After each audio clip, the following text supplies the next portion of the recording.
പശ്ചിമേഷ്യ കുറച്ചധികം നാളുകളായി യുദ്ധഭീതിയിലാണ്. ആക്രമണവും പ്രത്യാക്രമണവുമെല്ലാം ജനജീവിതം ദുരിതത്തിലാക്കിയെന്ന് തന്നെ പറയാം. നിരവധി ജീവനുകൾ പൊലിയുകയും ചെയ്തു. ഇനി ആക്രമണങ്ങൾ രൂക്ഷമാവുകയാണെങ്കിൽ ഇതുവരെ കണ്ടതൊന്നുമാവില്ല ഇനി വരാനിരിക്കുന്നത്. ഈ യുദ്ധ സാഹചര്യത്തിൽ മുന്നോട്ടു പോകുമ്പോൾ ഏറെ ആശങ്ക തരുന്ന ഒരു കാര്യമുണ്ട്.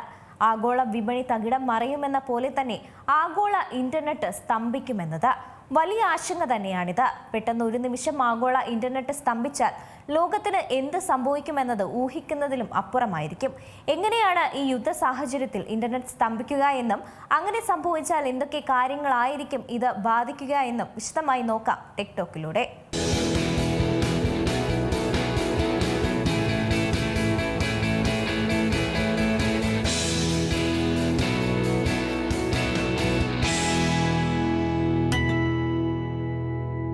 പശ്ചിമേഷ്യയിൽ യുദ്ധഭീതി തുടരുകയാണ്. ഹോർമസ് കടലിടുക്ക് പ്രതിസന്ധികളും രൂക്ഷമാവുകയാണ്.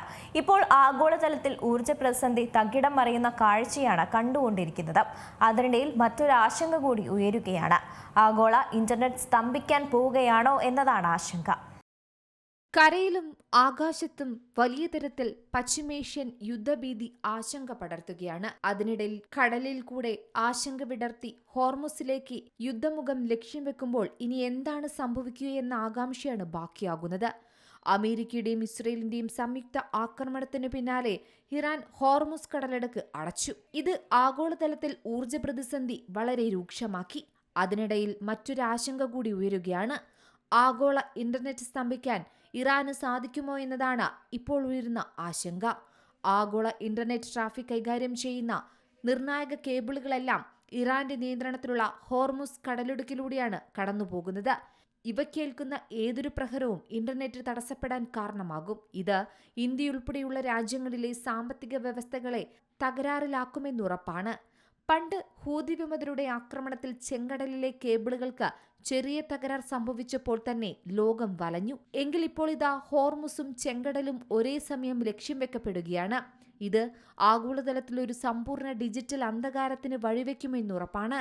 ചുരുക്കത്തിൽ പറഞ്ഞാൽ അതിർത്തികളിലെ വെടിയൊച്ചകളേക്കാൾ കൂടുതൽ വേഗത്തിൽ നമ്മളുടെ സ്മാർട്ട് ഫോണുകളെയും ഓൺലൈൻ ജീവിതത്തെയും നിശബ്ദമാക്കാൻ ഇതിന് സാധിക്കും. അങ്ങനെയൊരു തരം യുദ്ധത്തിലേക്കാണ് ഇനി ലോകം സാക്ഷ്യം വഹിക്കാൻ പോകുന്നത്. അതായത് ഇറാനും അമേരിക്കയും ഇസ്രയേലും തമ്മിൽ നടത്തുന്ന ഈ സംഘർഷം ഹോർമുസ് കടലിടുക്ക് വഴിയുള്ള ഫൈബർ ഒപ്റ്റിക് കേബിളുകൾക്ക് വലിയൊരു ഭീഷണി തന്നെയാണ്. ലോകത്തെ ഇന്റർനെറ്റ് വിനിമയത്തിന്റെ സിരാകേന്ദ്രങ്ങൾ കൂടിയാണ് ഹോർമുസ് കടലിടുക്കും ചെങ്കടലും. ഇതോടെ ലോകം ഒരു ഭീകരമായ ഡിജിറ്റൽ ബ്ലാക്ക് ഔട്ടിന്റെ നിഴലിലായിരിക്കുന്നുവെന്നാണ് പറയുന്നത്. ആഗോള ഇന്റർനെറ്റ് ഡാറ്റയുടെ 90% കൈമാറുന്ന സമുദ്രത്തിനടിയിലെ ഒപ്റ്റിക്കൽ ഫൈബർ കേബിളുകളെ ലക്ഷ്യം വെച്ചുകൊണ്ടുള്ള ഇറാന്റെ നീക്കങ്ങൾ ശരിക്കും ആഗോള സമ്പദ് വ്യവസ്ഥയും ദൈനംദിന ജീവിതത്തെയും തകർക്കാൻ കെൽപ്പുള്ളവയാണ്. ഇത്രനാൾ കണ്ട യുദ്ധാന്തരീക്ഷമല്ല. ഭൗമരാഷ്ട്രീയ തർക്കങ്ങൾ മുറുകുന്ന സാഹചര്യത്തിൽ എണ്ണ വിതരണം മാത്രമല്ല, ഭൂഖണ്ഡങ്ങളെ ബന്ധിപ്പിക്കുന്ന ഈ ഡിജിറ്റൽ നട്ടെല്ലാണ് തകരാൻ പോകുന്നത്. ചെങ്കടലിലൂടെ കടന്നുപോകുന്ന 17ഓളം പ്രമുഖ കേബിളുകളും ഗൾഫ് മേഖലയിലെയും ഇന്ത്യയെയും ബന്ധിപ്പിക്കുന്ന ഹോർമുസ് കടലിടുക്കിലെ കേബിളുകളും തകർക്കപ്പെട്ടാൽ ഏഷ്യയും യൂറോപ്പും തമ്മിലുള്ള ആശയവിനിമയം പൂർണ്ണമായും മറ്റുപോകും. ഇത് കേവലം സോഷ്യൽ മീഡിയ ഉപയോഗത്തെ മാത്രമല്ല, ലോകത്തെയാകെ ബാങ്കിംഗ്, IT, വിദേശ വ്യാപാര മേഖലകളെയും തകിടം മറയ്ക്കും. ഇന്ത്യയെ സംബന്ധിച്ചിടത്തോളം ഈ ഭീഷണി ഇരട്ടിപ്രഹരം തന്നെയാണ്. അതായത് IT ഹബ്ബുകളും അന്താരാഷ്ട്ര പണമിടപാടുകളും തടസ്സപ്പെടും. ഗൂഗിളും ആമസോണും മൈക്രോസോഫ്റ്റും കോടിക്കണക്കിന് ഡോളർ മുടക്കി പണിത ഡാറ്റാ സെന്ററുകളും AI ഹബ്ബുകളുമെല്ലാം UAEയിലും സൗദി അറേബ്യയിലുമെല്ലാം ഉപയോഗശൂന്യമാകുമെന്ന് ഉറപ്പാണ്. എന്തായാലും ആഗോള ഇന്റർനെറ്റ് സ്തംഭിക്കാൻ പോകുകയാണെന്ന ആശങ്ക വർദ്ധിക്കുകയാണ്. News desk Zee Malayalam news. Iran Israel American സംഘർഷം രൂക്ഷമായതോടെ എല്ലാ രാജ്യങ്ങളിലും യുദ്ധത്തിന്റെ അനന്തരഫലങ്ങൾ അലയടിക്കുകയാണ്. എണ്ണ വിലയിലും LPG വിലയൊക്കെ കുത്തനെ ഉയരുകയും ചെയ്തിട്ടുണ്ട്. ഹോർമുസ് കടലിടുക്കിൽ വർദ്ധിച്ചു വരുന്ന പിരിമുറുക്കങ്ങൾ ആഗോള ഊർജ്ജ വിതരണത്തിനപ്പുറം ഇന്റർനെറ്റ് കണക്ടിവിറ്റിയെയും ബാധിക്കാനാണ് സാധ്യത.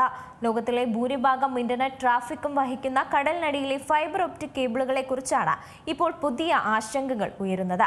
ഈ മേഖലയിൽ ഉണ്ടാകുന്ന ഏത് പ്രശ്നവും ഇന്റർനെറ്റ് കണക്ടിവിറ്റിയെ മന്ദഗതിയിലാക്കുമെന്നും ആഗോള സാമ്പത്തിക സംവിധാനങ്ങളെ തടസ്സപ്പെടുത്തുമെന്നും സൈബർ സുരക്ഷാ വിദഗ്ധർ മുന്നറിയിപ്പും നൽകുന്നുണ്ട്. ഇറാൻ ഇസ്രയേൽ അമേരിക്കൻ സംഘർഷം രൂക്ഷമായതോടെ എല്ലാ രാജ്യങ്ങളിലും യുദ്ധത്തിന്റെ അനന്തരഫലങ്ങൾ അലയടിക്കുന്ന ഒരു സാഹചര്യമായിരുന്നു കടന്നുപോയത്. പ്രധാന വാണിജ്യ വിതരണ കേന്ദ്രമായിട്ടുള്ള ഹോർമുസ് കടലിടുക്ക് അടച്ചതൊക്കെ വ്യാപാരത്തെ കാര്യമായി തന്നെ ബാധിച്ചിട്ടുമുണ്ട്. ഇതോടെ എണ്ണ വിലയിലും LPG വിലയിലുമൊക്കെ കുത്തനെ ഉയർച്ചയുമുണ്ടായിട്ടുണ്ട്. ഹോർമുസ് കടലിടുക്കിൽ വർദ്ധിച്ചു വരുന്ന പിരിമുറുക്കങ്ങൾ ആഗോള ഊർജ്ജ വിതരണത്തോടൊപ്പം തന്നെ ഇന്റർനെറ്റ് കണക്ടിവിറ്റിയെയും ബാധിക്കാനുള്ള സാധ്യതയാണ് ഇപ്പോൾ ചർച്ചയാകുന്നത്. ലോകത്തിലെ ഭൂരിഭാഗം ഇന്റർനെറ്റ് ട്രാഫിക്കും വഹിക്കുന്ന കടലിനടിയിലെ ഫൈബർ ഒപ്റ്റിക് കേബിളുകളെക്കുറിച്ചാണ് പുതിയ ആശങ്കകൾ ഉയർന്നത്.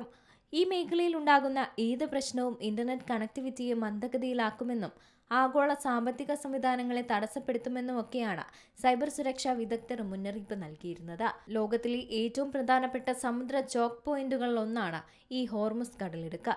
പേർഷ്യൻ ഗൾഫിലും അറേബ്യൻ കടലിനും ഇടയിലാണ് ഇവ സ്ഥിതി ചെയ്യുന്നത്. എണ്ണ കയറ്റുമതികൾക്കുള്ള ഒരു സുപ്രധാന പാതയായി തന്നെയാണ് ഈ ഹോർമുസ് കടലിടുക്കിനെ കാണുന്നത്. ഏഷ്യ, പശ്ചിമേഷ്യ, യൂറോപ്പ് എന്നിവയുമായി ബന്ധിക്കുന്ന അന്തർവാഹിനി ആശയവിനിമയ കേബിളുകളുടെ ഒരു ഇടതൂർന്ന ശൃംഖല ഇതിനിടയിൽ കാണപ്പെടുന്നുമുണ്ട്. കടലിനിടയിൽ ഇത്രയും അധികം കേബിളുകളുടെ പ്രവാഹമുണ്ടെന്ന് കൂടുതൽ ആളുകൾക്കൊന്നും അറിയില്ല. ഇന്ത്യയെ യൂറോപ്പുമായി ബന്ധിപ്പിക്കുന്ന നിരവധി പ്രധാന കേബിൾ സംവിധാനങ്ങൾ ഹോർമുസ് കടലിടുക്കിന് സമീപമുള്ള ഗൾഫ് മേഖലയിലൂടെ കടന്നു പോകുന്നുണ്ട്.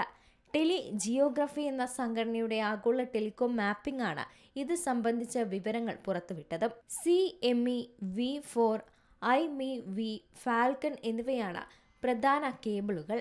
ആഗോള കണക്ടിവിറ്റി ശക്തിപ്പെടുത്തുന്നതിനായി നിരവധി സാങ്കേതിക സ്ഥാപനങ്ങളും ടെലികോം ഓപ്പറേറ്റർമാരും പുതിയ സബ്-സീ കേബിൾ നെറ്റ്വർക്കുകളിൽ നിക്ഷേപം നടത്തുന്നുമുണ്ട്. ഗൂഗിൾ CEO സുന്ദർ പിച്ചൈയുടെ ഇന്ത്യ സന്ദർശനത്തിലും ഇന്ത്യയും ആഗോള ഡിജിറ്റൽ നെറ്റ്വർക്കുകളും തമ്മിലുള്ള കേബിൾ ലിങ്കുകൾ വികസനം മുഖ്യ വിഷയമായിരുന്നു. ഇന്ത്യ-അമേരിക്ക കേബിൾ ലിങ്കുകളും പ്രധാന ചർച്ചാ വിഷയം തന്നെയായി. യൂറോപ്പുമായും മറ്റ് ആഗോള നെറ്റ്വർക്കുകളുമായുള്ള ഇന്ത്യയുടെ കണക്ടിവിറ്റിയുടെ ഭൂരിഭാഗവും ഗൾഫ് കേബിൾ റൂട്ടുകളിലൂടെയാണ് സഞ്ചരിക്കുന്നത്. ഒബ്സർവർ റിസർച്ച് ഫൗണ്ടേഷന്റെ ഗവേഷണം അനുസരിച്ച് ഇന്ത്യയുടെ പടിഞ്ഞാറൻ ഭാഗത്തുള്ള ഇന്റർനെറ്റ് ട്രാഫിക്കിന്റെ 1/3 അല്ലെങ്കിൽ ഏകദേശം 33% ഈ മേഖലയിലൂടെ കടന്നു പോകുന്നത്. ഈ മേഖലയെ ഒരു നിർണായക ഡിജിറ്റൽ ഇടനാഴിയായി തന്നെയാണ് അറിയപ്പെടുന്നത്. കേബിൾ കണക്ടിവിറ്റിയുടെ വരാനിരിക്കുന്ന തടസ്സങ്ങൾ സാമ്പത്തിക പ്രവർത്തനങ്ങളെ കൂടുതൽ സങ്കീർണമാക്കുമെന്ന കാര്യത്തിൽ അധികം ആർക്കും സംശയമുണ്ടാകില്ല. യുദ്ധത്തോടുകൂടി അങ്ങനെ എന്തെങ്കിലും സംഭവിച്ചാൽ ആഗോളതലത്തിൽ ഗുരുതരമായ പ്രത്യാഘാതങ്ങൾ ഉണ്ടാകുമെന്ന സൂചന വിദഗ്ധർ നൽകിക്കഴിഞ്ഞു. കടലിനടിയിലെ ഫൈബർ ഒപ്റ്റിക് കേബിളുകൾക്ക് കേടുപാടുകൾ സംഭവിക്കാൻ സാധ്യതയുണ്ടെന്നത് ആശങ്ക വർദ്ധിപ്പിക്കുകയാണ്. ഏത് വലിയ തടസ്സവും ഇന്റർനെറ്റ് സേവനങ്ങളെ മന്ദഗതിയിലാക്കുകയും സ്വിഫ്റ്റ് പോലുള്ള ആഗോള ബാങ്കിംഗ് സംവിധാനങ്ങളെ ബാധിക്കുകയും ചെയ്യുമെന്നാണ് വിദഗ്ധരുടെ അഭിപ്രായം. കേബിൾ കണക്ടിവിറ്റിയുടെ വരാനിരിക്കുന്ന തടസ്സങ്ങൾ സാമ്പത്തിക പ്രവർത്തനങ്ങളെ കൂടുതൽ സങ്കീർണമാക്കുമെന്ന കാര്യത്തിൽ സംശയങ്ങളൊന്നുമില്ല. ഇത് ആഗോളതലത്തിൽ ഗുരുതരമായ പ്രത്യാഘാതങ്ങൾ ഉണ്ടാക്കുമെന്നാണ് വിദഗ്ധർ നൽകുന്ന സൂചനയും. ഹോർമുസ് കടലിടുക്ക് ഇന്ത്യ ഉൾപ്പെടെയുള്ള പ്രധാന സമ്പദ് വ്യവസ്ഥകളിലേക്കുള്ള ഊർജ്ജ വിതരണത്തെ കാര്യമായി ബാധിക്കുമെന്നും സംഘർഷങ്ങൾക്കിടയിൽ ഇറാൻ പ്രധാന ഷിപ്പിംഗ് റൂട്ടിൽ നാവിക മൈനുകൾ വിന്യസിച്ചേക്കാമെന്ന റിപ്പോർട്ടുകളൊക്കെ പുറത്തുവരുന്ന സമയം കൂടിയാണിത്. കടലിനടിയിലെ ഫൈബർ ഒപ്റ്റിക് കേബിളുകൾക്ക് കേടുപാടുകൾ സംഭവിക്കാനുള്ള സാധ്യതയുണ്ട്. ഇന്ത്യയുടെ പടിഞ്ഞാറൻ ഭാഗത്തേക്കുള്ള ഇന്റർനെറ്റ് ട്രാഫിക്കിന്റെ 1/3 ഈ മേഖലയിലെ അന്തർവാഹിനി കേബിളുകൾ വഴി തന്നെയാണ് കടന്നു പോകുന്നത്. ഏത് വലിയ തടസ്സവും ഇന്റർനെറ്റ് സേവനങ്ങളെ മന്ദഗതിയിലാക്കുകയും സ്വിഫ്റ്റ് പോലുള്ള ആഗോള ബാങ്കിംഗ് സംവിധാനങ്ങളെ ബാധിക്കുകയും ചെയ്യുമെന്നാണ് വിദഗ്ധരുടെ അഭിപ്രായം. അന്താരാഷ്ട്ര വ്യവസായ മേഖല ഇതിനെ ഗൗരവമായി തന്നെ കാണേണ്ടതുണ്ട്. ഈ വിഷയങ്ങൾ ചർച്ച ചെയ്ത് പരിഹാര തലത്തിലേക്ക് കൊണ്ടുവരേണ്ട സമയം ഇപ്പോൾ അതിക്രമിച്ചു കഴിഞ്ഞിട്ടുണ്ട്. ലോകത്തിലെ ഏറ്റവും വലിയ ജനാധിപത്യ രാജ്യമെന്ന നിലയിൽ ഈ പ്രശ്നങ്ങൾ പരിഹരിക്കുന്നതിന് ഇന്ത്യയുടെ പങ്കാളിത്തം തീർത്തും ആവശ്യമാണ്. ലോകത്തിന് സമാധാനവും സ്വസ്ഥതയും തിരികെ കൊണ്ടുവരുന്നതിലും ഇന്ത്യയുടെ നേതൃത്വത്തെ ലോകം പ്രതീക്ഷിക്കുന്നുമുണ്ട്.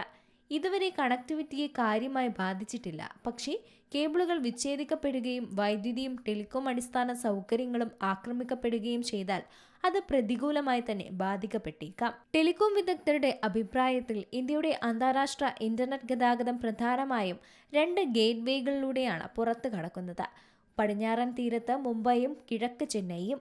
മുംബൈ വഴിയുള്ള ഗതാഗതം യൂറോപ്പിലേക്ക് എത്തുന്നതിന് അറേബ്യൻ കടലും ഗൾഫ് മേഖലയും വ്യാപിച്ചു കിടക്കുന്ന കേബിൾ സംവിധാനങ്ങളെയാണ് പ്രധാനമായും ആശ്രയിച്ചിരിക്കുന്നത്. ഭൂഖണ്ഡങ്ങൾക്കിടയിൽ ഒഴുകുമ്പോൾ ഡാറ്റ സ്വീകരിക്കുന്ന പ്രാഥമിക പാതകളാണ് under see fibre optic കേബിളുകൾ.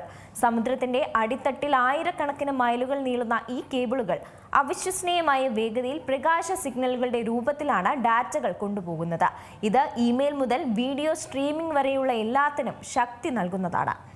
ഭൂഖണ്ഡങ്ങൾക്കിടയിൽ ഒഴുകുമ്പോഴും data സ്വീകരിക്കുന്ന പ്രാഥമിക പാതകളാണ് അണ്ടർ സീ ഫൈബർ ഒപ്റ്റിക് കേബിളുകൾ എന്ന് പറയുന്നത്. സമുദ്രത്തിന്റെ അടിത്തട്ടിൽ ആയിരക്കണക്കിന് മൈലുകൾ നീളുന്ന ഈ കേബിളുകൾ അവിശ്വസനീയമായ വേഗത്തിലാണ് പ്രകാശ സിഗ്നലുകളുടെ രൂപത്തിൽ ഡാറ്റകൾ കൊണ്ടുപോകുന്നത്. ഇത് ഇമെയിൽ മുതൽ വീഡിയോ സ്ട്രീമിംഗ് വരെയുള്ള എല്ലാത്തിനും ശക്തി നൽകുകയും അതേസമയം തടസ്സമില്ലാത്ത ആഗോള ആശയവിനിമയത്തിന് അനുവദിക്കുകയും ചെയ്യുന്നതാണ്. രാജ്യങ്ങൾക്കിടയിലുള്ള ലോകത്തിലെ ഇന്റർനെറ്റ് ട്രാഫിക്കിന്റെ ഭൂരിഭാഗവും, അതായത് 99% കടലിനടിയിലെ കേബിളുകളാണ് വഹിക്കുന്നത്. ഈ സംവിധാനം ഇല്ലെങ്കിൽ നമുക്കറിയാവുന്നതുപോലെ തന്നെ ഇന്റർനെറ്റ് ഫലപ്രദമായി പ്രവർത്തിക്കില്ല. ഭൂഖണ്ഡങ്ങൾ തമ്മിലുള്ള വലിയ തോതിലുള്ള ആശയവിനിമയം വളരെ മന്ദഗതിയിലാകും നടക്കുക. കടലിനടിയിലെ കേബിളുകളിലൂടെ സഞ്ചരിക്കുന്ന ഡാറ്റ കേബിൾ ലാൻഡിംഗ് സ്റ്റേഷനുകളിലെത്തും. ഈ സ്റ്റേഷനുകൾ ഇന്റർനെറ്റിന്റെ കാപ്പിലറി ശൃംഖലയായി പ്രവർത്തിക്കും. വലിയ കടലിനടിയിലെ ധമനികളെ കരയിലെ ഭൗമ ഫൈബർ നെറ്റ്വർക്കുകളുമായി ബന്ധിപ്പിക്കും. ഒരു ലാൻഡിംഗ് സ്റ്റേഷനിൽ ഡാറ്റ എത്തിക്കഴിഞ്ഞാൽ അത് പ്രാദേശിക അടിസ്ഥാന സൗകര്യങ്ങൾക്ക് കൈമാറും. അവിടെ ചെറിയ ഫൈബർ ഒപ്റ്റിക് കേബിളുകൾ അതിനെ പ്രാദേശിക ഡാറ്റാ സെന്ററുകളിലേക്കും പിന്നീട് സിറ്റികളിലേക്കും അല്ലെങ്കിൽ നേരിട്ട് ബിസിനസ്സുകൾക്കോ വീടുകളിലേക്കോ നയിക്കും.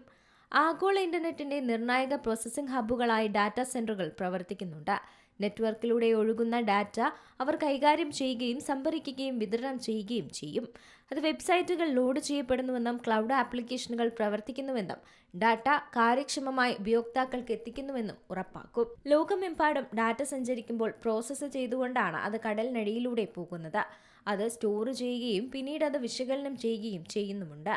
ഉദാഹരണമായി നെറ്റ്ഫ്ലിക്സിൽ നിന്നൊരു സിനിമ സ്ട്രീം ചെയ്യുകയാണെങ്കിൽ മൂവി ഫയൽ ഒരു ഡാറ്റാ സെന്ററിലാണ് സൂക്ഷിക്കുന്നത്. അവിടെ നിന്ന് അത് പ്രോസസ്സ് ചെയ്ത് ഡെലിവറിയിലേക്ക് എത്തും. ഡാറ്റാ സെന്റർ വിവരങ്ങൾ പ്രോസസ്സ് ചെയ്ത് ഇന്റർനെറ്റിലെ വിശാലമായ ശൃംഖലയിലൂടെ നിങ്ങളുടെ ഉപകരണത്തിലേക്ക് എത്തുകയും ചെയ്യുന്നുണ്ട്. അതുതന്നെയാണ് ഇവിടെയും സംഭവിക്കുന്നത്. ഹോർമുസ് കടലിടുക്ക് എണ്ണ കപ്പലുകളുടെ മാത്രമല്ല, ആഗോള ഇന്റർനെറ്റിന്റെ ജീവനാഡിയായ ഒട്ടേറെ ഫൈബർ ഒപ്റ്റിക് കേബിളുകളുടെയും ഒരു പ്രധാന പാതയാണ്. ഗൾഫ് മേഖലയെ യൂറോപ്പുമായി ഏഷ്യയുമായും ബന്ധിപ്പിക്കുന്ന flag Europe Asia CME V5 തുടങ്ങിയവ ഇതിൽ ഉൾപ്പെടുന്നു. സാമ്പത്തിക വിവരങ്ങളും സർക്കാർ ആശയവിനിമയങ്ങളും കൊണ്ടുപോകുന്ന ഈ കേബിളുകൾ തന്ത്രപ്രധാനമാണെങ്കിലും ആഗോള ഇന്റർനെറ്റ് സംവിധാനം ഏതെങ്കിലും ഒറ്റ പാതയെ മാത്രം ആശ്രയിച്ചല്ല നിലനിൽക്കുന്നത് എന്നതും ഏറെ ആശ്വാസകരമാണ്. സമുദ്രത്തിനടിയിലെ ഈ കേബിളുകൾ താരതമ്യേന ദുർബലമാണ്. മുൻകാല അനുഭവങ്ങൾ ഇത്തരം പ്രതിസന്ധികളുടെ ആഘാതം വ്യക്തമാക്കുന്നുമുണ്ട്. ഉദാഹരണത്തിന് 2025 സെപ്റ്റംബറിൽ ജിദ്ദയ്ക്ക് സമീപം ചെങ്കടലിലുണ്ടായ തകർച്ചയിൽ SMW4, IMEWE, ഫാൽക്കൺ എന്നീ പ്രധാന കേബിളുകൾ മുറിഞ്ഞത് ഇന്ത്യയിലും പാകിസ്ഥാനിലും ഇന്റർനെറ്റ് വേഗത കുറയാനും ലേറ്റൻസി വലിയ തോതിൽ വർദ്ധിക്കാനും കാരണമായിരുന്നു. ഇറാൻ, US, ഇസ്രയേൽ എന്നീ രാജ്യങ്ങൾക്കിടയിൽ വർദ്ധിച്ചു വരുന്ന സംഘർഷങ്ങൾ സമുദ്ര കേബിളുകൾക്ക് ഭീഷണിയായേക്കുമെന്ന ആശങ്ക ഇപ്പോൾ നിലനിൽക്കുന്നുണ്ട്. സമുദ്രത്തിനിടയിലെ കേബിളുകൾ താരതമ്യേന ദുർബലമാണ്. മുൻകാല അനുഭവങ്ങളും ഇത്തരം പ്രതിസന്ധികളുടെ ആഘാതം വ്യക്തമാക്കുന്നതാണ്. അതിന് ഉദാഹരണമാണ് 2025 സെപ്റ്റംബറിൽ ജിദ്ദയ്ക്ക് സമീപം ചെങ്കടലുണ്ടായ തകർച്ചയിൽ SMW4, IMEWE, ഫാൽക്കൺ എന്നീ പ്രധാന കേബിളുകൾ മുറിഞ്ഞത്. ഇന്ത്യയിലും പാകിസ്ഥാനിലും ഇന്റർനെറ്റ് വേഗത കുറയാനും ലേറ്റൻസി വലിയ തോതിൽ വർദ്ധിക്കാനുമൊക്കെ കാരണമായതും. ഈ ഹോർമുസ് കടലിടുക്ക് എണ്ണക്കപ്പലുകളുടെ മാത്രമല്ല, ആഗോള ഇന്റർനെറ്റിന്റെ കൂടി ജീവനാഡിയായ ഒട്ടേറെ ഫൈബർ ഒപ്റ്റിക് കേബിളുകളുടെയും പ്രധാനപ്പെട്ട ഒരു പാതയാണ്. ഗൾഫ് മേഖലയെ യൂറോപ്പുമായും ഏഷ്യയുമായും ഒക്കെ ബന്ധിപ്പിക്കുന്ന ഫ്ലാഗ് യൂറോപ്പ് ഏഷ്യ CMEWE5 തുടങ്ങിയിട്ടുള്ള ഇതിൽ ഉൾപ്പെടുന്നുണ്ട്. സാമ്പത്തിക വിവരങ്ങളും സർക്കാർ ആശയവിനിമയങ്ങളും ഒക്കെ കൊണ്ടുപോകുന്ന ഈ കേബിളുകൾ തന്ത്രപ്രധാനമാണെങ്കിൽ കൂടി ആഗോള ഇന്റർനെറ്റ് സംവിധാനം ഏതെങ്കിലും ഒരു ഒറ്റ പാതയെ മാത്രം ആശ്രയിച്ചല്ല നിലനിൽക്കുന്നത് എന്നുള്ളതും ആശ്വാസകരമായിട്ടുള്ള ഒരു കാര്യം തന്നെയാണ്. ഏഷ്യയ്ക്കും ഗൾഫിനുമിടയിൽ മൊത്തം ഇന്റർനെറ്റ് ട്രാഫിക്കിന്റെ 17% ബാധിക്കപ്പെട്ട ഈ പ്രശ്നം പരിഹരിക്കാൻ മാസങ്ങളോളമാണ് സമയമെടുത്തിരുന്നത്. ഇതിന് സമാനമായിട്ട് ഇന്റർനെറ്റിന്റെ മെല്ലെപ്പോക്ക് 2008 മെഡിറ്ററേനിയൻ കടലിൽ കേബിളുകൾ തകർന്നപ്പോഴും നമ്മൾ അനുഭവിച്ചിട്ടുള്ളതാണ്. എന്നാൽ ഇന്റർനെറ്റ് കേബിളുകൾ തകർക്കുന്നത് പോലുള്ള ഒരു കടുത്ത നീക്കത്തിന് ഏതെങ്കിലും ഒരു രാജ്യം മുതിരാൻ സാധ്യത വളരെ കുറവാണ് എന്നത് ഭൂരിഭാഗം രാജ്യാന്തര നിരീക്ഷകരും വിലയിരുത്തപ്പെടുന്നുമുണ്ട്. കാരണം അത്തരമൊരു നീക്കം ആഗോളതലത്തിൽ വലിയൊരു തിരിച്ചടികൾ ക്ഷണിച്ചു വരുത്തുമെന്ന് മാത്രമല്ല, അത് സ്വന്തം രാജ്യത്തിന്റെ തന്നെ ഇന്റർനെറ്റ് ബന്ധം താറുമാറാക്കാനും കാരണമാകുമെന്നുള്ളതുകൊണ്ട് ആരുമൊന്നും മടിക്കുകയും ചെയ്യും. ഒരു അടിയന്തര സാഹചര്യത്തിൽ ഹോർമുസിലെ കേബിളുകൾക്ക് തകരാറ് സംഭവിക്കുകയാണെങ്കിൽ ഗൾഫ് മേഖലയോ പശ്ചിമേഷ്യയോ പൂർണ്ണമായി ഇരുട്ടിലാകുമോ എന്നുള്ളൊരു ചോദ്യവും ഉയർന്നേക്കാം. ഇന്റർനെറ്റ് ലോകത്തെ ബാധിച്ചേക്കും, പക്ഷേ പൂർണ്ണമായും ഇരുട്ടിലാക്കാൻ ബദൽ പാതകളും റീറൂട്ടിങ്ങും ഉള്ളിടത്തോളം കാലം മാറ്റങ്ങളൊന്നും വരുത്തില്ല. ലോകത്തെ പരസ്പരം ബന്ധിപ്പിക്കാൻ ഒട്ടനവധി സമുദ്ര കേബിളുകളും കരയിലൂടെയുള്ള ഫൈബർ പാതകളുമൊക്കെ ഇന്നുമുണ്ട്. ചെങ്കടൽ വഴിയും സൗദി അറേബ്യയിലൂടെയുള്ള മറ്റു പാതകളുമൊക്കെ ഇപ്പോൾ സജീവമാണ്. ഹോർമൂസിൽ ഒരു തടസ്സം ഉണ്ടാവുകയാണെങ്കിൽ അത് ഇന്റർനെറ്റ് ട്രാഫിക് താനെ ഈ ബദൽ പാതകളിലേക്ക് വഴിതിരിച്ചു വിടപ്പെടും. വേഗതക്കുറവ് അല്ലാതെ വലിയ തടസ്സങ്ങൾ ഉണ്ടാകില്ലെന്ന് തന്നെയാണ് പ്രതീക്ഷിക്കുന്നത്. അതേസമയം കേബിളുകളെ മാത്രം ആശ്രയിച്ചിരുന്ന ഒരു കാലം അത് മാറുകയാണ്. ലോ എർത്ത് ഓർബിറ്റ് സാറ്റലൈറ്റുകൾ വഴിയുള്ള ഇന്റർനെറ്റ് സേവനങ്ങൾ ഇത്തരം പ്രതിസന്ധികളിൽ മികച്ചൊരു ബദൽ ഓപ്ഷനാണ്. കേബിളുകൾ തകർന്നാലും സർക്കാരുകൾക്കും പ്രധാന സ്ഥാപനങ്ങൾക്കും സാറ്റലൈറ്റ് വഴി ആശയവിനിമയം തുടരാനും സാധിക്കും. ഇന്ന് മിക്കവാറും രാജ്യങ്ങളിൽ ഗൂഗിൾ, ഫേസ്ബുക്ക് തുടങ്ങിയവയുടെ ഡാറ്റാ സെന്ററുകൾ ഉണ്ട്. അതിനാൽ ദൈനംദിന ഇന്റർനെറ്റ് ഉപയോഗത്തിന് എപ്പോഴും ഈ സമുദ്ര കേബിളുകളെ ആശ്രയിക്കേണ്ടതുമില്ല. 2024 ചെങ്കടലിൽ അന്താരാഷ്ട്ര അന്തർവാഹിനി കേബിളിന് കേടുപാടുകൾ സംഭവിച്ചത് ഒമാനിലുടനീളം ഇന്റർനെറ്റ് ഡാറ്റ സേവനങ്ങളെ ഗുരുതരമായി തന്നെ ബാധിച്ചിരുന്നു. രാജ്യത്തെ വിവിധ ഗവർണറേറ്റുകളിലെ എല്ലാ വാർത്താവിനിമയ കമ്പനികളുടെയും സേവനങ്ങൾക്ക് കാര്യമായ തടസ്സം നേരിടുന്നതായി അന്ന് ഒമാൻ ടെലികമ്മ്യൂണിക്കേഷൻ റെഗുലേറ്ററി അതോറിറ്റി അറിയിച്ചിരുന്നു. അന്നത് ഒമാനു പുറമെ യൂറോപ്പിനും ഏഷ്യയ്ക്കും ഇടയിലുള്ള ഇന്റർനെറ്റ് കണക്ടിവിറ്റിയെയും ബാധിച്ചിട്ടുണ്ട്. സാധാരണയായി ആഴക്കടൽ മത്സ്യബന്ധനം കാരണവും കപ്പലുകൾ നങ്കൂരമിടുന്നത് കൊണ്ടുമാണ് കേബിളുകൾക്ക് തകരാറ് സംഭവിക്കാറുള്ളത്. അന്നുണ്ടാക്കിയ ആ ആശങ്ക വലുതായിരുന്നു. ഏഷ്യയ്ക്കും ഗൾഫിനുമിടയിലുള്ള മൊത്തം ഇന്റർനെറ്റ് ട്രാഫിക്കിന്റെ 17% ബാധിക്കപ്പെട്ട ഈ പ്രശ്നം പരിഹരിക്കാനായി മാസങ്ങളോളം സമയമെടുത്തു. ഇതിന് സമാനമായ ഇന്റർനെറ്റ് മെല്ലെപ്പോക്ക് 2008 മെഡിറ്ററേനിയൻ കടലിൽ കേബിളുകൾ തകർന്നപ്പോഴും നമ്മൾ അനുഭവിച്ചിട്ടുള്ളതാണ്. ചെങ്കടലിൽ അന്താരാഷ്ട്ര അന്തർവാഹിനി കേബിളിന് കേടുപാടുകൾ സംഭവിച്ച കാര്യം അധികമാരും മറക്കാൻ വഴിയില്ല. 2024 സംഭവം. ഒമാനിലുടനീളം ഇന്റർനെറ്റ് ഡാറ്റ സേവനങ്ങളെ അന്ന് ഗുരുതരമായി തന്നെ അത് ബാധിച്ചു. രാജ്യത്തെ വിവിധ ഗവർണറേറ്റുകളിലെ എല്ലാ വാർത്താവിനിമയ കമ്പനികളുടെയും സേവനങ്ങൾക്ക് കാര്യമായി തന്നെ തടസ്സം നേരിടുന്നതായി അന്ന് ഒമാൻ ടെലികമ്മ്യൂണിക്കേഷൻ റെഗുലേറ്ററി അതോറിറ്റി പറഞ്ഞതും ഓർമ്മയിലുണ്ട്. ഒമാനു പുറമെ യൂറോപ്പിനും ഏഷ്യയ്ക്കും ഇടയിലുള്ള ഇന്റർനെറ്റ് കണക്ടിവിറ്റിയെയും ഇത് സാരമായി തന്നെ ബാധിച്ചു. ഇതര ഗൾഫ് രാജ്യങ്ങളിലും ഇന്ത്യയിലും കാര്യമായ തടസ്സങ്ങൾ റിപ്പോർട്ട് ചെയ്യപ്പെട്ടിട്ടുണ്ട്. കേടുപാടുകൾ AAE, ICOM, EIG and TGN തുടങ്ങിയ പ്രധാന കേബിൾ സംവിധാനങ്ങളെയാണ് ബാധിച്ചത്. അറ്റകുറ്റപ്പണികൾക്ക് 8 ആഴ്ച വരെയാണെന്ന് സമയമെടുത്തത്. കേബിൾ ഓപ്പറേറ്റർമാരായി ചേർന്ന അറ്റകുറ്റപ്പണികൾ വേഗത്തിലാക്കാനും അറ്റകുറ്റപ്പണി നടത്തുന്ന കപ്പലുകളുടെ സുരക്ഷ ഉറപ്പാക്കാനുമൊക്കെ സർക്കാരുകളോട് അന്തർവാഹിനി കേബിൾ സംരക്ഷണത്തിന്റെ ആഗോള അതോറിറ്റിയായ ഇന്റർനാഷണൽ കേബിൾ പ്രൊഡക്ഷൻ കമ്മിറ്റി അന്ന് അഭ്യർത്ഥിച്ച കാര്യമൊക്കെ ഓർമ്മയിലുണ്ട്. ചെങ്കടലിലെ അന്താരാഷ്ട്ര സബ്മറൈൻ കേബിളുകളിലൊന്ന് തകർന്നത് സംബന്ധിച്ച് സമഗ്രമായ അന്വേഷണം വേണമെന്നായിരുന്നു അന്ന് ICPC ആവശ്യപ്പെട്ടത്. കേബിൾ തകർന്നതിൽ അന്താരാഷ്ട്ര കേബിൾ സംരക്ഷണ സമിതി ആശങ്ക അറിയിക്കുകയും ചെയ്തിരുന്നു. സർക്കാർ ഓപ്പറേഷൻ സഹകരണവും സമിതി അഭ്യർത്ഥിച്ചു. കാരണങ്ങൾ മനസ്സിലാക്കുന്നതിനും ഭാവിയിൽ സംഭവിക്കാവുന്ന സംഭവങ്ങൾ തടയുന്നതിനും അടിയന്തര നടപടി സ്വീകരിക്കേണ്ടത് പ്രധാനമാണെന്നാണ് അന്ന് സമിതി ചൂണ്ടിക്കാട്ടിയിരുന്നത്. കേബിൾ തകർന്നത് മൂലമുണ്ടാകുന്ന പ്രത്യാഘാതങ്ങൾ പരമാവധി ലഘൂകരിക്കാൻ വിവിധ കമ്പനികളുമായി സഹകരിച്ച് പ്രവർത്തിക്കുകയാണെന്നായിരുന്നു ഒമാൻ അതോറിറ്റി വ്യക്തമാക്കിയത്. അതുപോലെ തന്നെയാണ് നടന്നതും. ലോകമെമ്പാടും കടലിനടിയിലൂടെ 400 കേബിളുകൾ 1.5 ദശലക്ഷം കിലോമീറ്റർ ദൂരത്തിൽ കടന്നു പോകുന്നുണ്ടെന്നാണ് കണക്കുകളിൽ നിന്ന് വ്യക്തമാകുന്നത്.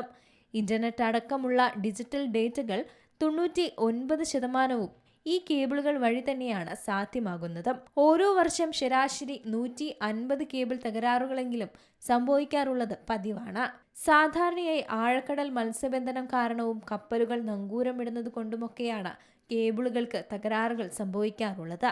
തകരാർ സംഭവിച്ച ഭാഗത്തെ അറ്റകുറ്റപ്പണികൾക്കും ഭാവി സംരക്ഷണ തന്ത്രങ്ങൾക്കുമായി ആഗോള ശ്രമങ്ങൾ നടക്കുന്നതായി ഒമാൻ ടെലികമ്മ്യൂണിക്കേഷൻ റെഗുലേറ്ററി അതോറിറ്റിയും വ്യക്തമാക്കിയിരുന്നു. അണ്ടർ വാട്ടർ നെറ്റ്വർക്കുകളുടെ സംരക്ഷണം വർദ്ധിപ്പിക്കുന്നതിന് ICPC പദ്ധതികളാണ് അന്ന് തയ്യാറാക്കിയത്. ലോകം ഡിജിറ്റൽ കണക്ടിവിറ്റിയെ കൂടുതലായി ആശ്രയിക്കുന്നതിനാൽ അന്തർവാഹിനി കേബിളുകളുടെ സംരക്ഷണം ഉറപ്പാക്കുന്നത് ആഗോള ആശയവിനിമയത്തിനും സാമ്പത്തിക സ്ഥിരതയ്ക്കുമൊക്കെ പരമപ്രധാനം തന്നെയാണ്. ലോകത്തിന്റെ ഊർജ്ജനാഡിയായ ഹോർമുസ് കടലിടുക്ക് ഇറാൻ ഉപരോധിച്ചതോടെ സമ്പദ് വ്യവസ്ഥ വലിയ പ്രതിസന്ധിയിലൂടെയാണ് കടന്നു പോകുന്നത്. എന്നാൽ അതിനേക്കാൾ ഭയാനകമായ മറ്റൊരു ഭീഷണി കടലിനടിയിൽ പതിയിരിപ്പുണ്ട്. ഭൂഖണ്ഡങ്ങളെ തമ്മിൽ ബന്ധിപ്പിക്കുന്ന സമുദ്രത്തിനടിയിലെ ഇന്റർനെറ്റ് കേബിളുകൾ യുദ്ധത്തിന്റെ അടുത്ത ലക്ഷ്യമായി മാറുമോ എന്നതാണ് ഇനി ആഗോള തലത്തിൽ ഉയരുന്ന ആശങ്ക. ലോകത്തെ ഇന്റർനെറ്റ് ഡാറ്റയുടെ 90% കൈമാറുന്നത് ഈ കടലിടുക്കുകളിലൂടെ കടന്നു പോകുന്ന ഒപ്റ്റിക്കൽ ഫൈബർ കേബിളുകളിലൂടെയാണ്. ഗൾഫ് മേഖലയിലെ വൻകിട ഡാറ്റാ സെന്ററുകളുടെയും ഇന്ത്യ ഉൾപ്പെടെയുള്ള രാജ്യങ്ങളെയും ബന്ധിപ്പിക്കുന്ന AAE-1, ഫാൽക്കൺ തുടങ്ങിയ കേബിളുകൾ ഇതുവഴിയാണ് കടന്നു പോകുന്നത്. ഡാറ്റ ടേജിയൻ ഗൾഫ് പോലുള്ള കേബിളുകൾ ഇന്ത്യയുടെ വിദേശ ഡാറ്റ വിനിമയത്തിൽ വളരെ നിർണായകവുമാണ്. ഇറാൻ ഈ മേഖലയിൽ മൈനുകൾ വിതറാതിരിക്കുന്നതിനാൽ കേബിളുകൾക്ക് തകരാറ് സംഭവിച്ചാൽ അവ അറ്റകുറ്റപ്പണി നടത്താൻ കപ്പലുകൾക്ക് എത്താനാവില്ല. കേബിൾ മുറിക്കപ്പെടുകയോ മൈൻ സ്ഫോടനത്തിൽ തകരുകയോ ചെയ്താൽ ഇന്ത്യയിലെ ബാങ്കിംഗ് IT മേഖലകൾ പാടെ നിശ്ചലമാക്കും. UAE-യിലും സൗദി അറേബ്യയിലും ഗൂഗിളും മൈക്രോസോഫ്റ്റും ആമസോണും കോടിക്കണക്കിന് ഡോളർ മുടക്കി ഡാറ്റാ സെന്ററുകൾ നിർമ്മിച്ചിട്ടുണ്ട്. ഈ മേഖലയിലെ ആഗോള AI ഹബ്ബാക്കി മാറ്റാനായിരുന്നു ലക്ഷ്യം. എന്നാൽ യുദ്ധം മൂർച്ഛിച്ചിരിക്കുകയും ഇന്റർനെറ്റ് കേബിളുകൾ ലക്ഷ്യം വെക്കപ്പെടുകയും ചെയ്താൽ ഈ നിക്ഷേപങ്ങളെല്ലാം ജലരേഖയായി മാറും. ഇറാന്റെ എണ്ണപ്പാടങ്ങൾ ഇസ്രായേൽ ലക്ഷ്യം വെച്ചപ്പോഴും തിരിച്ചടിയായി ലോകത്തിന്റെ ഡിജിറ്റൽ ആശയവിനിമയം തകർക്കാൻ ഇറാൻ മുതിർന്നേക്കുമെന്ന് നിരീക്ഷകർ കരുതിയിരുന്നു. ഹോർമുസ് കടലിടുക്കിലെ ആഴം കുറഞ്ഞ ഭാഗങ്ങളിലൂടെയാണ് ഈ കേബിളുകൾ കടന്നു പോകുന്നത് എന്നതിനാൽ ഇത് തകർക്കുക എളുപ്പവും കൂടിയാണ്. മുൻപ് ഹൂത്തികൾ നടത്തിയ ആക്രമണത്തിൽ ചെങ്കടലിലെ കേബിളുകൾ തകർന്നപ്പോൾ മാസങ്ങളോളമാണ് ഇന്റർനെറ്റ് വേഗത കുറഞ്ഞിരുന്നത്. ഇപ്പോൾ 2 പ്രധാന പാതകളും ഒരേ സമയം അടയ്ക്കപ്പെട്ടാൽ അത് ആഗോളതലത്തിൽ തന്നെ ഡിജിറ്റൽ ബ്ലാക്ക് ഔട്ടിന് കാരണവുമാക്കും. ഒരു കേബിൾ മുറിഞ്ഞാൽ എന്ത് സംഭവിക്കുമെന്ന ചോദ്യമാണ് മനസ്സിലാകെ. ഹോർമുസ് കടലിടുക്കിൽ ഒരു കേബിൾ അപ്രതീക്ഷിതമായി തകർന്നുവെന്ന് കരുതിയാൽ ആ തകർച്ച കേബിൾ വഴി ഡാറ്റ അയക്കാൻ ശ്രമിക്കുന്ന റൂട്ടറിന് നിമിഷങ്ങൾക്കകം തന്നെ മനസ്സിലാക്കാനാകും ആ വഴിയിൽ നിന്ന് മറുപടി വരുന്നില്ല എന്ന്. ഉടൻ തന്നെ ആ റൂട്ടർ ലോകത്തുള്ള മറ്റു റൂട്ടറുകൾക്കെല്ലാം BGP വഴി ഒരു സന്ദേശവും അയക്കും. ഹോർമുസ് വഴിയുള്ള പാത തകർന്നു, ഇനി ആരും ആ വഴി ഡാറ്റ അയക്കരുത് എന്ന്. ഇതറിയുന്ന മറ്റു റൂട്ടറുകൾ അവരുടെ മാപ്പ് ഉടനടി പുതുക്കുകയും ചെയ്യും. അടുത്ത സെക്കൻഡിൽ തന്നെ വരുന്ന ഡാറ്റ പാക്കറ്റുകളെ ചെങ്കടൽ വഴിയോ മറ്റേതെങ്കിലും ബദൽ കേബിളുകൾ വഴിയോ ലക്ഷ്യസ്ഥാനത്തേക്ക് തിരിച്ചുവിടുകയും ചെയ്യും. ഇതൊക്കെ നടക്കാൻ മിനിറ്റുകളോ മണിക്കൂറുകളോ ഒന്നും ആവശ്യമില്ല. വെറും മില്ലി സെക്കൻഡ്സ് മാത്രം. അതായത് 1 സെക്കൻഡിൻ്റെ 1000ൽ 1 അംശം മാത്രം മതി. അതുകൊണ്ടാണ് കടലിനിടയിൽ ഒരു കേബിൾ പൊട്ടിയാലും നമ്മൾ ചെയ്തുകൊണ്ടിരിക്കുന്ന ഓൺലൈൻ ഇടപാടുകളോ സൂം മീറ്റിങ്ങുകളോ വലിയ തടസ്സമില്ലാതെ തന്നെ തുടർന്നും നടക്കുന്നത്. ഏറ്റവും പുതിയ വാർത്തകളും വിശേഷങ്ങളും വിരൽ തുമ്പിലറിയാൻ Zee മലയാളം ന്യൂസ് എല്ലാ ഡിജിറ്റൽ പ്ലാറ്റ്ഫോമുകളിലും ലഭ്യം.